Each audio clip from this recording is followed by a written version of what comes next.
पिंपरी चिंचवडमध्ये मातंग समाजाच्या शैक्षणिक आणि आर्थिक प्रगतीसाठी अनुसूचित जातींमध्ये लोकसंख्येनुसार अ, ब, क, ड उपवर्गीकरण तात्काळ लागू करण्याच्या मागणीसाठी आज आंदोलन करण्यात आले।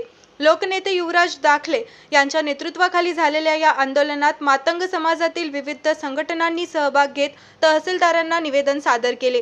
यावेळी बोलताना युवराज दाखले यांनी सांगितले की मातंग समाजाच्या न्याय हक्कांसाठी उपवर्गीकरणाची मागणी अनेक वर्षांपासून सातत्याने केली जात आहे।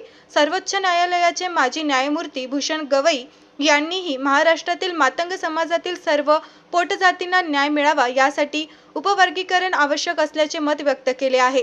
पंजाब, तमिळनाडूसह काही राज्यांमध्ये याची अंमलबजावणी झाली असून महाराष्ट्रातही बिदर समितीच्या अहवालानुसार तातडीने निर्णय घ्यावा अशी मागणी करण्यात आली।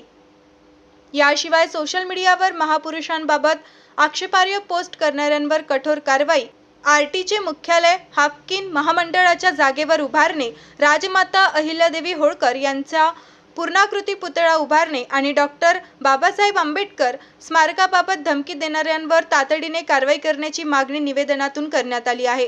तहसीलदारांनी निवेदन स्वीकारून सर्व मागण्या राज्य शासन आणि मुख्यमंत्री यांच्यापर्यंत पोहोचवण्याचे आश्वासन दिल्याची माहिती युवराज दाखले यांनी दिली आहे।